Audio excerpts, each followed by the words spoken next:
We are all fueled by death. We want to see the world a little differently.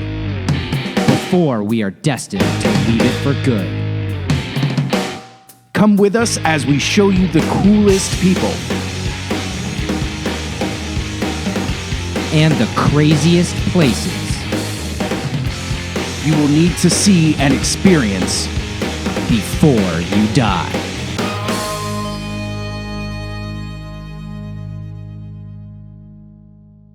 So on this episode, we went on a crazy nautical adventure. Yeah, this was amazing. It was both yours and mine. First cruise, but this was the best cruise you could ever experience. Full disclosure, I never actually thought about even going on a cruise. It's not that I'm afraid of the water or afraid of large ships. It was just something that was outside of my radar when I'm thinking of vacation. Yeah, I mean, I'm afraid of both of those things. But you add nonstop punk bands into the mix, open bar, the Bahamas, the Keys. Sign me up, man.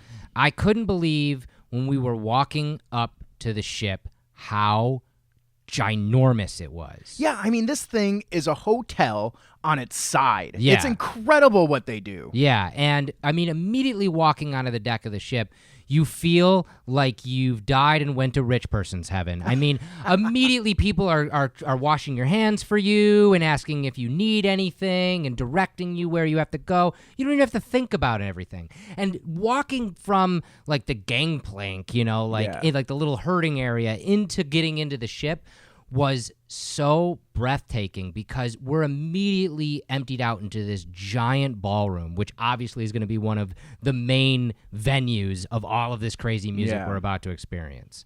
What did you think, like, when we finally made it into the atrium and saw like all the shiny things everywhere? I mean, like you said, it was like...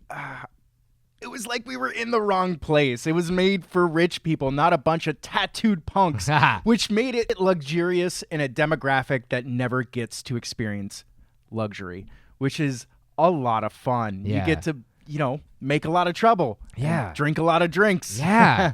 Yeah, like I didn't even know what to expect walking in. I know none of us really did. Yeah. And walking up onto this ship, it was like, oh my gosh, this is actually happening. I will say that when we first got in our room and we got on the balcony and all you see is the port of Miami and Miami itself, it felt out of place. I was actually a little anxious to leave. Definitely. Well, and our videographer and art director, Thomas, was not anxious at all. In fact, he immediately put on his robe and was right at home with his slippers on and everything. But I was a little too. You see the huge port of Miami out in the distance, on one side where all the shipping containers are, and on the other side where all the beautiful yachts are and everything else.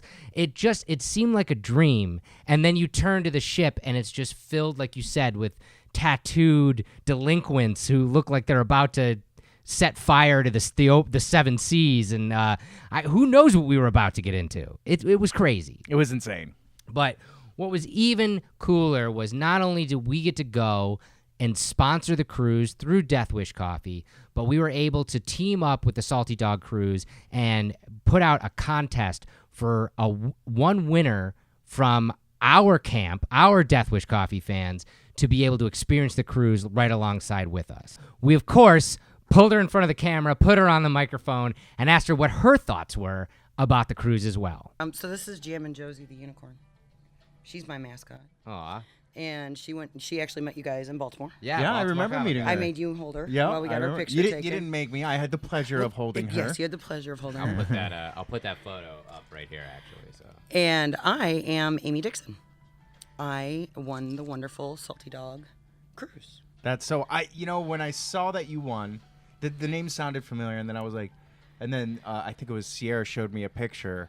And I was like, oh, yeah, first thing I did, I went to my Instagram and I pulled up the photo of us in Baltimore. I was like, Nobody could deserve it more. Thank you. It's really, really awesome. And it's your birthday. It is my birthday today. God, happy birthday. Thank you so much. Finally 21. You can drink on the boat. So how far did you come to make it to the Salty Dog Cruise? We came from Ohio. We're in halfway between Dayton and Cincinnati and Springfield. So you enter this contest. You ever think you're going to win? No.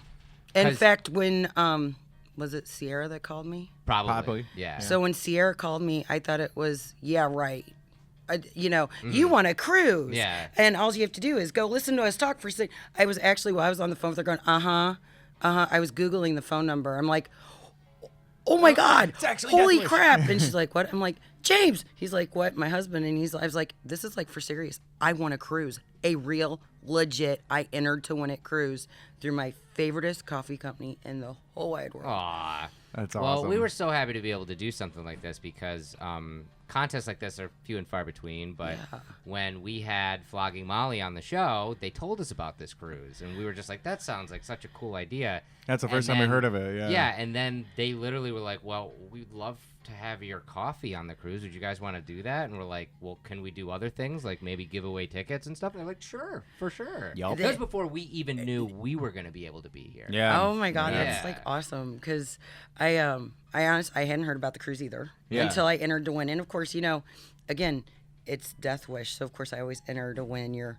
month's supply of coffee or cool. little things that come up. I'm like, oh sure, I'll go click here. Yeah, like usually on it doesn't Instagram. take too much. Why not, Click on Instagram, send a tweet, whatever. And I'm just like, whatever, click. Oh, and hey, by the way, if you purchase something, you get an entry. Of course I'm going to purchase stuff. Well, thank you. And I mean, Lou, I know I'm not like the ultimate collector because there are some impressive collections out there. really people. are. But I still have to say I'm your number one fan when it comes to drinking the coffee. Although I know everyone will argue that with me, but I'm just going to go this route. I'm here, you're not. So.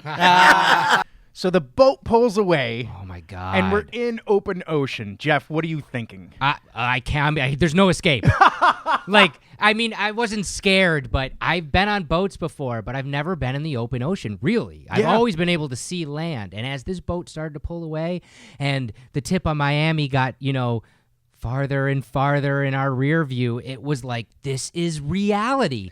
If for anybody who's never been on a cruise before, I think this is the moment where it dawns on you, I'm on a cruise. I'm going to the ocean.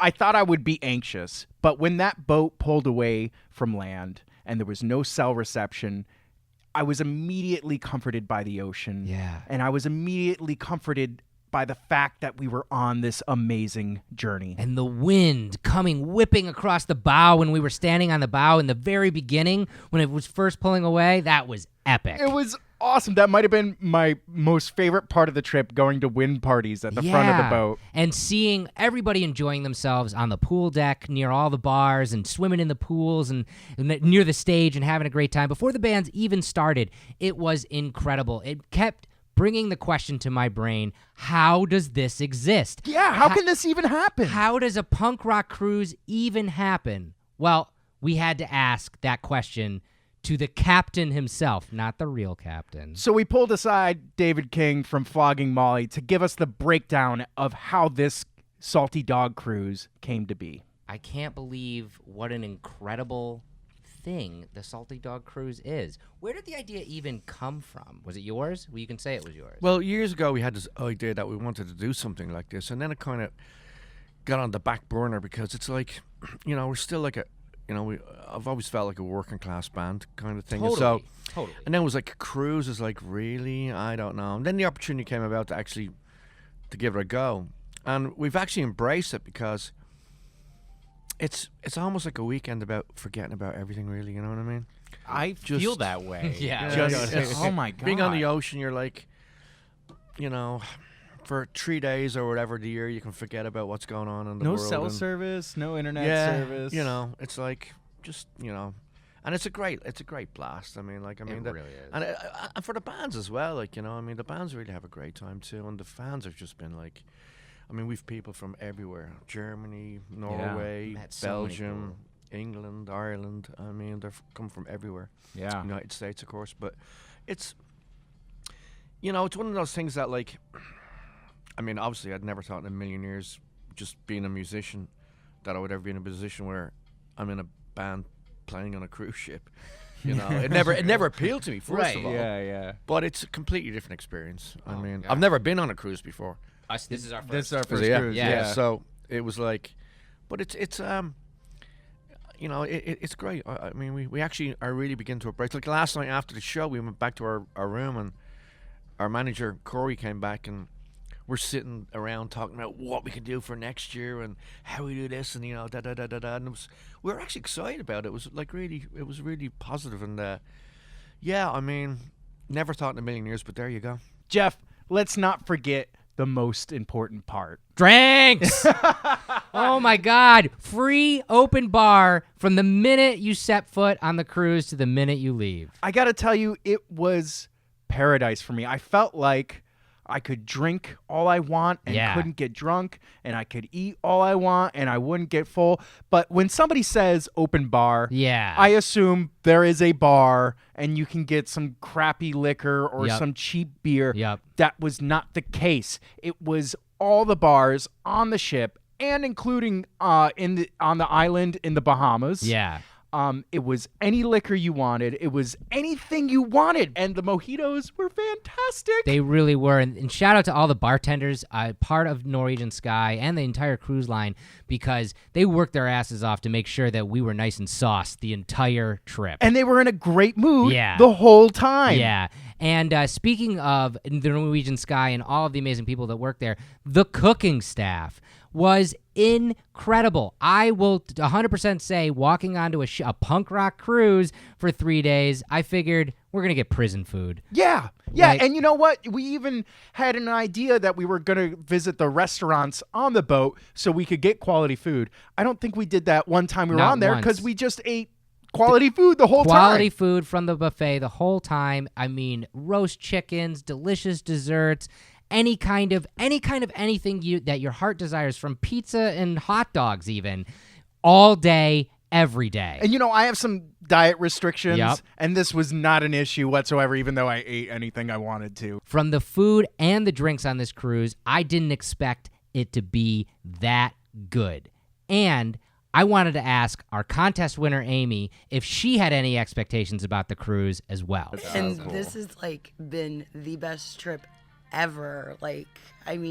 Okay, what'd you think it was going to be like, and what do you think of it now? So, as soon as they announced me the winner, the Facebook group, the admins in the Facebook group for the Salty Dog, Flogging Molly, Salty Dog, Shipmates, I'm like, what is the name of that group? Oh my God, their Shipmates are amazing. They're just like our community. It's crazy. You feel that. Yes. And these people, I'm thinking, okay, this is a Irish punk rock music. I'm gonna be scared for my life thing. No. But I have been exposed to this music that I didn't really know existed. And the people that I kind of thought, oh my God, this is gonna be a cruise full of just fighting, with all the drinking and everything going on. These people are fun loving. They have this one love atmosphere thing going on, and accepting, and it's like the Death Wish community. So I completely feel at home and accepted. That's really fun about this this whole community too, is their whole swag idea. Everybody makes there is official merchandise that you can buy, but everybody makes their own stuff. Everybody trades it, much like our community, which is cool. The thing that you made, which is awesome, which is on my wrist right now, I'll actually snap a photo and put it in so you guys can see it even better. But it's so cool. Well, I need it, and for me, when I found out about the swag thing, it goes back to what I was telling you when I gave you guys the bracelets. I wanted to thank Death Wish for allowing me to be here. So I wanted to make sure when I gave out swag to people, they knew that, you guys were obviously, they didn't know one of your sponsors. I made sure I pointed it out when I gave them the swag because, I do that. But I wanted to commemorate you guys. The people on this cruise, the camaraderie of everybody there, it just felt like we have always been a part of this. Yeah, it had a whole culture and community built around this event that just grows every year. It's insane how much these people get into this cruise. One of my favorite moments was getting off the elevator to go just drop something off at our room once, and there was an impromptu show right outside of our room in the hallway. Just a bunch of people had brought their instruments, got everybody to sing along with them. How incredible was that? I mean, I felt like I was straight up on a pirate ship, and these were performers in the middle of the ship, and everybody was singing along with them. It was this amazing experience that really made you feel like you were somewhere special. It really did. I can't say enough good things about everybody we got the chance to meet and hang out with at this cruise. And that's the thing. It wasn't just about the music or the drinking on this cruise. There was so much to see and do. They built a skate ramp above the pool, and professional skaters multiple times a day skated for anybody to watch, including Flogging Molly's own Matt Hensley. And let's not forget, for the delinquents, there's a whole casino in the middle of the ship. I lost money. Yeah, we all lost a little money, Jeff. I lost a lot of... Actually, no, Thomas made out with some money. Yeah, but that was fun. And you could also get a tattoo, which to me seemed a little dicey. Yeah, how good is your line work on a rocking boat, you know? I gotta say, these guys, I don't think it was their first time ever tattooing on a cruise. You think that's something you get good at? They seemed... I saw some of the finished products. It looked really awesome. And what an experience to say, I got this tattoo on a punk rock cruise in the middle of the ocean. And then everybody goes, I can tell. Another amazing moment was you and I got to go to a very special event. It was a super secret speakeasy that happened on the 12th deck of the ship, and by a guy who does mixology as a hobby. Say who you are and why you're here on this cruise, because we met you last night under an incredible circumstance. Scott Keys from Los Angeles, and we met. I was tending bar. Yes. Yeah. And they thought I was a bartender, Yeah. which I was imitating. I was actually here. If you're tending bar, I'm sorry. If you're tending bar, you're a fucking bartender. You are a bartender. Okay, grand. I was a bartender for 2 hours last night. Nice. Dennis Casey from Flogging Molly is a friend of ours and asked me if I would run a little speakeasy for him because mixology is my hobby. I'm actually in real life. I'm a partner at an investment management firm in Los Angeles. Yeah, Okay. that's and about as far from punk rock, Yeah. ostensibly as you could get. You wouldn't have guessed that. Yeah, No, no, not at all. no, not Okay. at all. Are you a fan of punk rock? Huge. Huge fan. Huge fan. So outside of the punk rock, then, where did you pick up a hobby of mixology? Because, and I mean this in the best way possible, is that it seems like that is a trade that a lot of people learn to get a job out of, you know? Right. And Yeah. I think it's awesome that you do it because you enjoy it and you want to do it as a hobby. Where did that kind of start from? So there's a guy, an English performer by the name of Frank Turner, who's a good friend of ours. Yep. And one of the things that we would do after the shows is like go out to bars and stuff. I used to be like a Jameson or a Guinness guy. Yeah. And one night we were in, of all places, Spokane, Washington, and we went out to this craft cocktail bar. Yeah. And just sitting there watching the guys make, just sort of very precise measurements. So and cool. It's alchemy. And you go, it was just fascinating to me. Yeah. And so I have this sort of one of my personality defects is if I get a hobby, I get completely like fucking nuts. You get obsessed. Oh yeah, Excellent. That's the good, next thing man. the next thing I know, I got like 100 bottles of alcohol, Yeah. Oh, and I'm like a jeez. chemist. Yeah. And my wife's going, "What are you doing?" And it turned into like, I have a friend. So like the drink I served you guys last night Lorna's Hammer. Lorna's my Hammer. God, One of the best drinks I've ever had. Yeah, talk about that a little bit. So Lorna's Hammer is named after Lorna of the band Skinny Lister. Yes. Who great band plug for Skinny Oh, Lister. yeah, Great- They were Super great Plug, yeah. last night. Yeah, They were they're- incredible they're, last night. English band, tremendous. There's a video. One of their videos is Lorna destroying a car with a sledgehammer.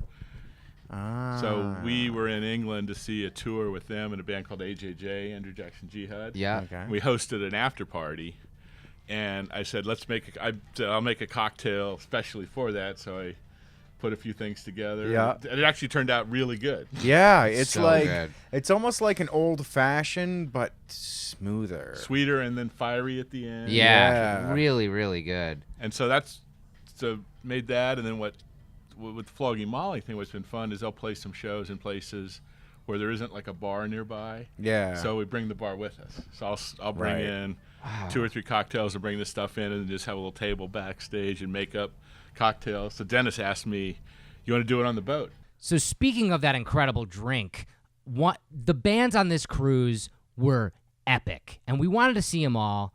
Couldn't really get the chance to see every single band, but one of the bands that was the most surprising to me was a band I'd never heard of, and that's Skinny Lister. Yeah, they seemed like a bunch of gypsies having a party. Oh my God. It was such a good time, and you could tell that they were probably having more fun than you ever could. They really were, and they were so infectious to watch, especially they played a set at the pool. They also played inside. It was some of the favorite live music I've ever seen.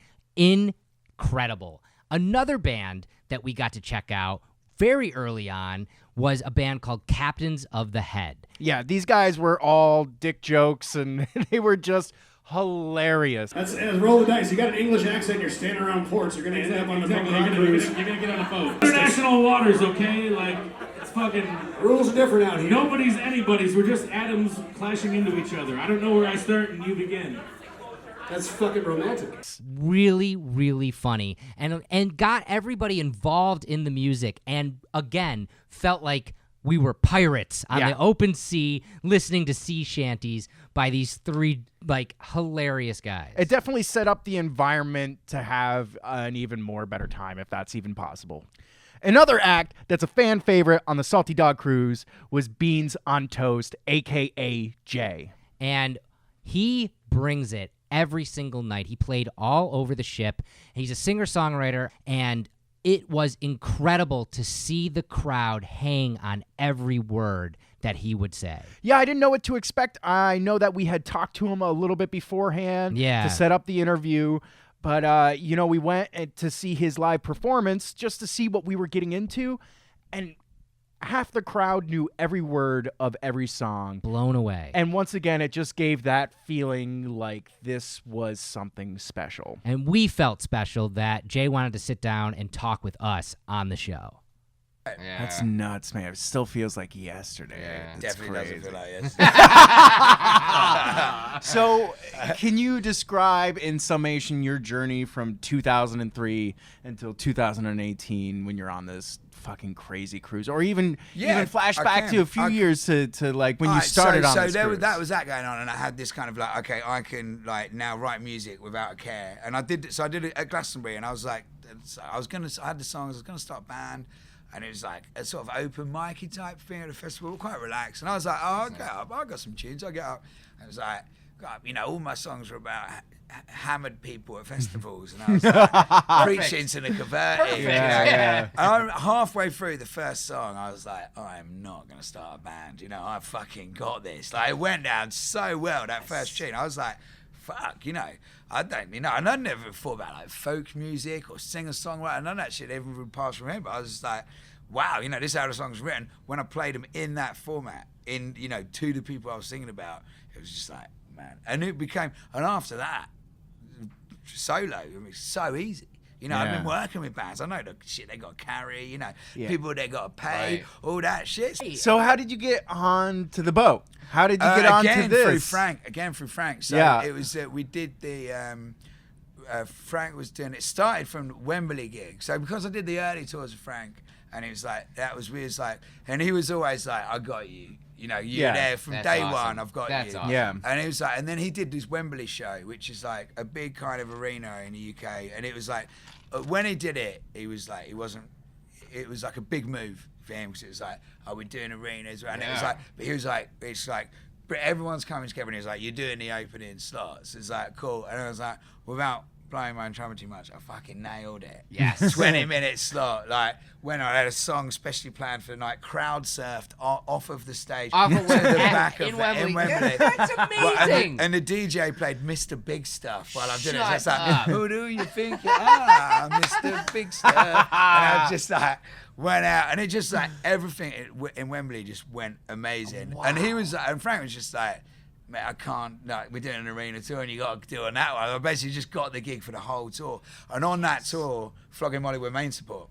Okay, cool. And from that, and it was like, we did the first night, it was like, I know, back in my club days, I used to put fucking Drunken Lullabies on, like. Oh, of course. I was like, slammed that shit. I'd never seen him live. The first night, it was in like Cardiff, and and the fact Dave walked straight out on it. Like, I played again, I was like ready for, one guy nailing the little arena shows, just like they're like, hey! Like, Yeah, right? And it just worked, like treating it like getting really hammered and treating it like it's like you did again, like I didn't give a shit. Yeah. Everyone's like, oh man, arena gigs, you just weren't going. I was like, I'm literally shit faced, like, wah! And it just worked. No one could believe it. I'm killing it. That's like day one of the tour. Like, it's just, it worked, and then like like literally Flogging Molly walked on and Dave was just like, I'd not met him, at this point. He just walked up to Mike and was like, beans on toast, fuck. Like, just started like, really, he was like, so nice to me. And then he was like, and here's something completely different. It just kicked in and it was like Flogging Molly show. And then that night, it was just like, met them all. And, it's, friendships happen quite quickly on tour. So over the course of the tour, 3 days in, and they are, the reason they do things like this, they're such a beautiful band with that. Like, simplest way to describe it is their dressing room door is wide open. Yeah. Like pinned back, wide open. That's and awesome. like every time, very every friendly night, characters. very friendly. It's Every crazy. night. So it wouldn't be a cruise if you didn't have destinations to go to. Exactly. And the first place we got to stop at was Key West, which I've never been to, but you're actually pretty familiar with. Yeah, I've been to Key West a lot, which is great, but I'll tell you what, 3 hours is the perfect amount of time to be at Key West. 'Cause Yeah. Key West isn't very large, has a couple art districts, and it has it has a couple head shops and clothing shops and make it fun, a little touristy. But the coolest part was getting to drink out of coconuts in Key West, which is like what you want to do when you go to tropical type places. Yeah, it was excellent to stop there. And then, like you said, we spent enough time there. And then the second day, the boat docked just outside of Great Stirrup Cay in the Bahamas. Have you ever seen blue water like that in your life, Never. Jeff? I've only seen it in movies or pictures or desktop backgrounds. Yeah. But to actually be there in person and look at that amazing crystal blue water, and you're standing in it and you're looking down and you can see your feet and all the fish swimming around your feet while you're standing in it. It was incredible, Jeff. It really was such a relaxing moment to float in the ocean in the Bahamas and get off the ship for a day. Absolutely one of the highlights of the cruise. Flogging Molly just loves the coffee so much they wanted us to bring it on the ship, and it was awesome to see everybody enjoying the coffee throughout the day in the main cafeteria. Well, how many times did we say, thank God we sponsored this cruise just so we can drink our own coffee? Exactly. Because after a long night of doing whatever you're doing on this boat, I'll tell you what, the answer in the morning is coffee. For sure. And strong coffee. For sure. The world's strongest coffee. And we actually talked to our contest winner, Aimie, about what Death Wish means to her. All right, so we got you on the show. We have to ask you the question we ask everybody who gets to be on this You show. get the question. You get the question. The question. What fuels you? What fuels you to keep going to school, to keep drinking that coffee, to keep doing all the awesome stuff you do? I am fueled by Death Wish. Ah. You are the most caffeinated coffee in try. the world, so I have to drink my normal, my normal blends. Right, and then right. the days I need a really good kickstart, Yeah. I'm still in school, so if I need to get the brain functioning, for a test for my MBA, it's like, where's my Death Wish? It's pretty crazy how well caffeine works for tests or Yeah. studying or just any kind of neurological use of your brain. It allows just you to like focus. fire it up. Yeah. It allows you to focus. So Most of the time, sometimes they're like, what's that? What's that? What's that? What's that? that only happens to me on 2 pots or more. Yeah. So, this is pretty freaking magical, huh? This is amazing. Like, absolutely amazing. I have to give a shout out to my parents too. So All right. because it's my birthday, my Yep. parents gave me the plane tickets to come using the rewards points. Oh, that's So awesome. my parents paid for the plane tickets.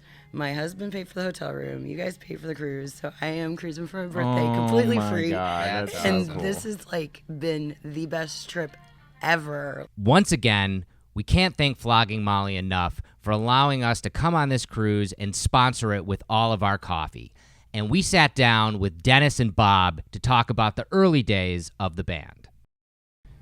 It was just that thing where I would always play with friends. We would always have parties and put bands together for that kind of stuff. And it was just, and then when I met Dave and these guys, it was just, at that point I had started playing in a couple of bands just for fun and playing like little crappy bars around town or whatever. And then when I met Dave and this thing happened, it was just fun. We were doing it every Monday night. We were having a blast. It wasn't about trying to get a record out. It wasn't about trying to get signed. It was just let it be what it was, and it really naturally evolved from there. How is the momentum?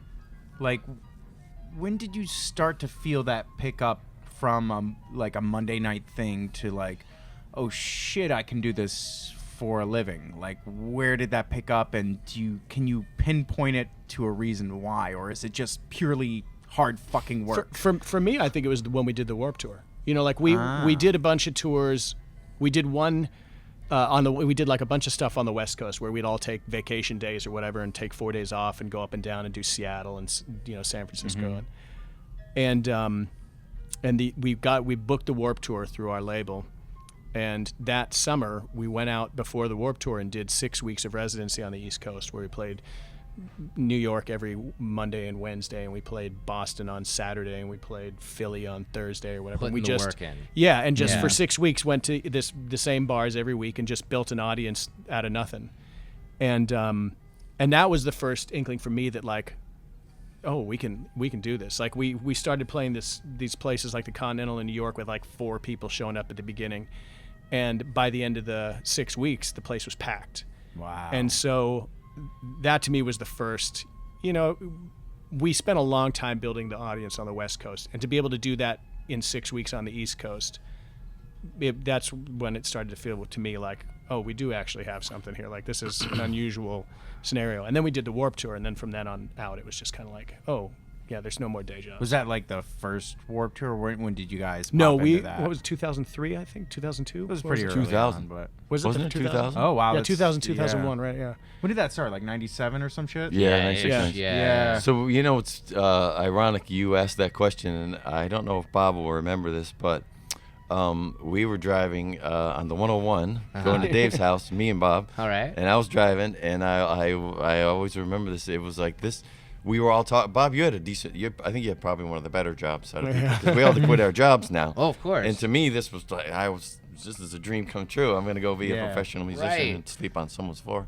But I remember Bob. He had a pretty decent job, and I remember having that conversation with you. Like, dude, you gotta quit your job. That's not an easy. What were you doing at the Thing. time? I used to run the service department for Roland, the instrument manufacturer. Oh, And no so I shit. was like the consumer liaison guy for the. You did have a good job. Yeah, it was a decent job, and it was tangentially in the music business, so I felt like I wasn't selling myself out too badly. Right. Nice. Was that tough to give up? It was because I'd been there for 5 or 6 years at that Okay, point, yeah. and but it was just one of those things where I was kind of like, I got to take the shot. Did they take it well? What's that? Did they take it well? Yeah, you I mean, left, no, because you're- the thing is this is not an easy lifestyle, and this is No. hard. But you'll never talk to a guy on the street who works in an office that doesn't wish he was in this job. So it's like all those guys there. This was the dream for everybody at that company. It was like, what, you're gonna go tour? Like, what? Yeah. So was everybody you were working with was probably someone in that position? Yeah, and trying to, like a lot of the people that I worked with had come down to see the band at wherever we were playing before, and so a lot of them were aware of what was going on, and they were like, "Oh yeah, their band's and great." they knew you guys were kick-ass. So. Yeah, so they were like, "Oh, you got to go," like you got to do this. Yeah. And so, but it was, there was a risk element of risk Exactly. involved. You don't have. Yeah, obviously, hindsight's 20/20. But Of course. It's like taking. It's like bungee jumping almost. You're like, somebody's saying jump, and you're like, whoa. Well. You sure but this that thing was- works? Right. Yeah. Yeah. I mean, when we come back, we're not going to have a job, and that to at least, especially for me, I was in my 30s, and I just was like, I'm not going to have a job. So when we came back, but it was that leap that for me, that was the time I knew that. What were you doing the at moment the was time? going. I was painting a huge apartment complex that had 550 units in it. So I compare it to being like Sisyphus, same color, same Just pushing layout. that rock. Oh my Ever God. push the rock Yeah, up every just day? pushing that Guess rock. what you're gonna do today? Paint a couple apartments, the same color, the same apartment, the same day after day. So that's you were what I did like, all day. dang fucking God, get me the fuck out of here. Yeah. Yeah. Off-white, I don't ever want to see it Oh again. my gosh. So now you're here on this cruise Mhm. with this amazing community. Like, how vindicating is that with all the hard work that you guys have put in over the years? Do you guys like feel a sense of satisfaction when you're here in particular? I think for me, it's very satisfying, mostly because, it's great. The fans have a great reaction, and they're having a great time because we've put together a lineup and we've spent the time figuring it out or whatever. But when the other bands come up to you and they're like, I had no idea this was going to be so great. You know, like, people are great. The shows are great. I'm getting to hang out with, you know, the other bands that we haven't seen in 5 years. And, you know, like, that's really gratifying to me, to, like, have bands that you wouldn't assume would enjoy anything like this come out and be like, there was a time in my life, man, I had such a great time. You know? Outside of Flogging Molly, there were some giant bands playing this cruise. One of them being, of course, the Offspring. Yeah, I mean, come on. We all grew up listening to The Kids Aren't All Right. Yeah. And even And before Smash. that. Yeah, I remember my mother making me throw away the tape deck of Smash. Yeah.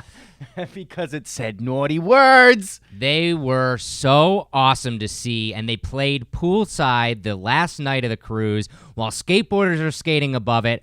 I don't know about you, D-Man, but I felt like it was literally my wildest dreams of MTV Spring Break from the 90s. Yeah, it's straight up. Like, all the stuff that I watched as a kid on MTV and was like, oh my God, I want to be there. I want to know what that's like. And all of a sudden, we're in the middle of it. Yeah. And we didn't even expect it. We didn't even go there expecting to see this spring break style celebration. Yeah. But all of a sudden, we're standing in the middle of it, realizing the magic that was going on around us. And man, it was just amazing. It really was, and they played for a solid 2 hours and played just about every single hit they've ever written.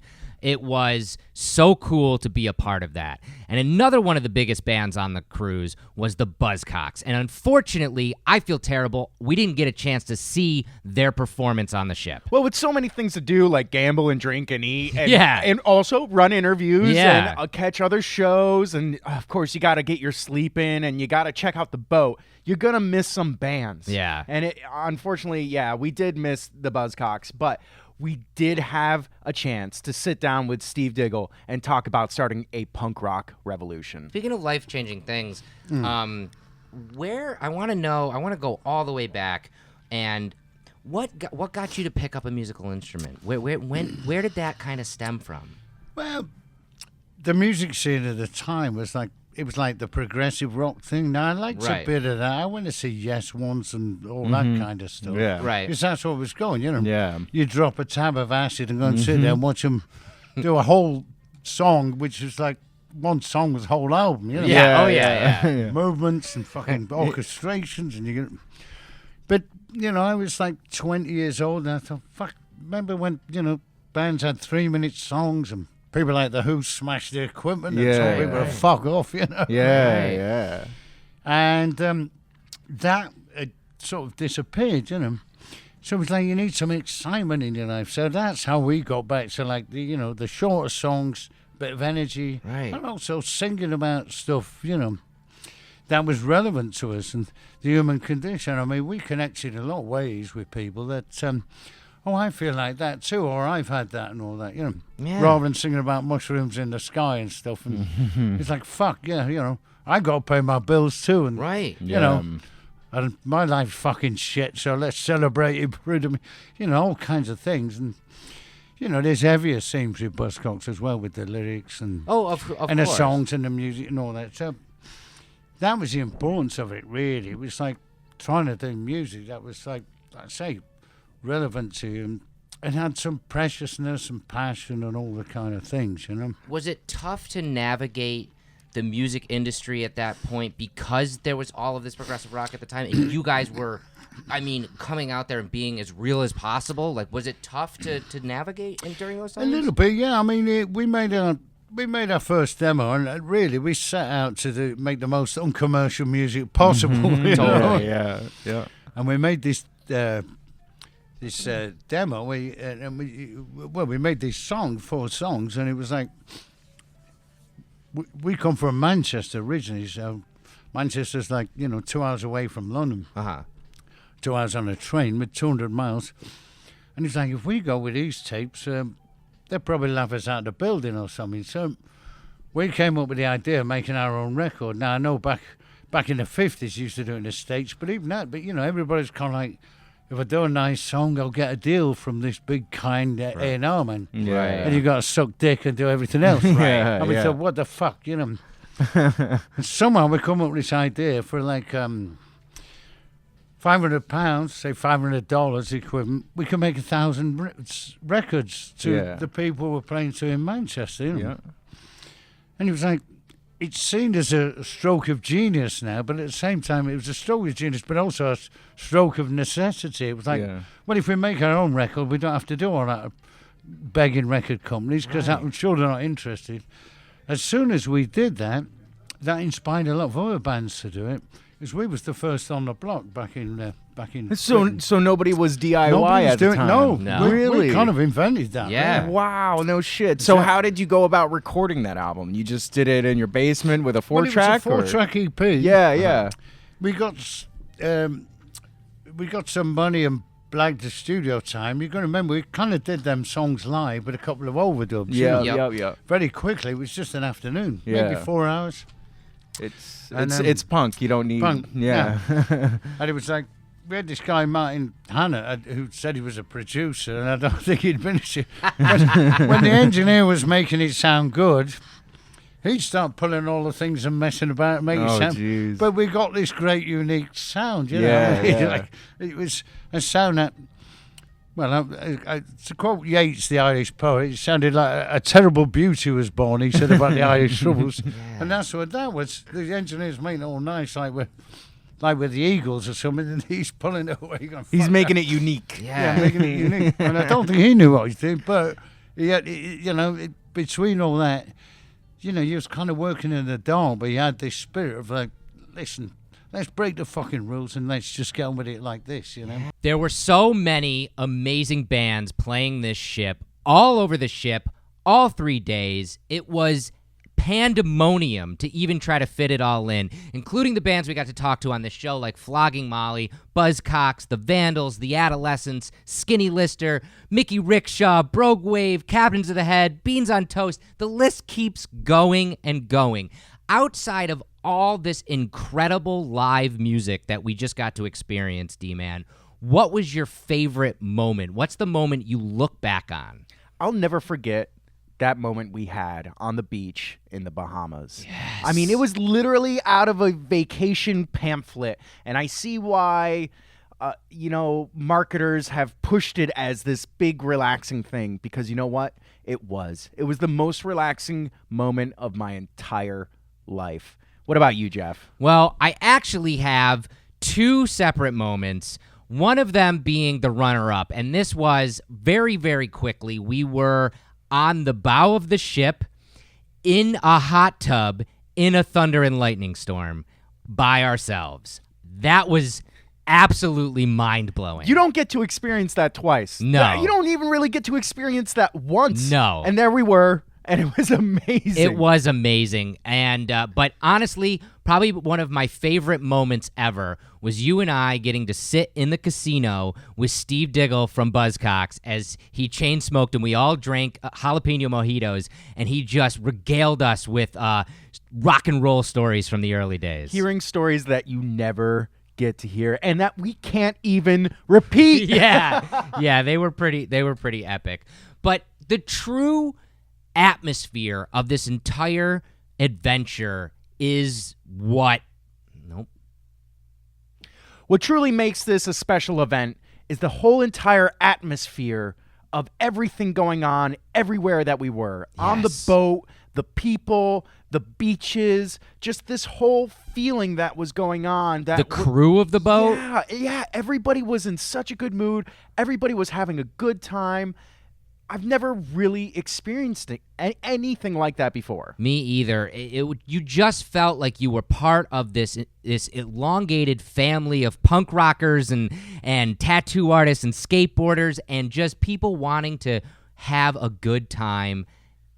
It was amazing. I mean, I was just waiting to bump into another boat so we can jump on board and take control of it. I mean, I really felt like a bona fide pirate. It was amazing. It really was amazing. And the Salty Dog Cruise is going to keep going for years to come. So it really, truly is something that you need to experience before you die. Cheers to you all. This has been Fueled by Deathcast, a Death Wish Coffee Company podcast production. Thanks for listening.